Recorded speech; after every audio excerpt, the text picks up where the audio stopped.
வணக்கம்.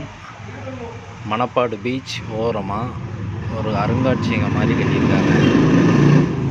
பாருங்கள், அவ்வளோ தூய்மையாக அழகாக மெயின்டைன் பண்ணுறாங்க. உள்ளே இயேசுநாதர், அந்தோனியார் சிலையெல்லாம் வச்சு அழகாக பராமரிச்சுட்டு வராங்க. இங்கே உள்ளேருந்து கடல் அழகாக பார்த்தோன்னா அவ்வளோ அழகாக இருக்குது. நீங்களே பாருங்கள், ஃபுல்லாக கண்ணாடி கூண்டுக்குள்ளேருந்து கடல் அழகாக வெளியில் பார்க்குற மாதிரி இருக்குது. இந்த கிரவுண்டுக்கு கீழே ஒரு குகை கோயில் ஒன்று இருக்குது, அதையும் பார்க்கலாம். அதுக்கு பணியாளர் ஒருத்தங்க இருக்காங்க. நீங்கள் இப்போ பார்க்குறது உடன்குடி அனல் மின் நிலையம் பணிகள்லாம் நடந்துகிட்ருக்குது. அது இங்கேருந்து பார்க்க எவ்வளோ அழகாக இருக்குது பாருங்கள்.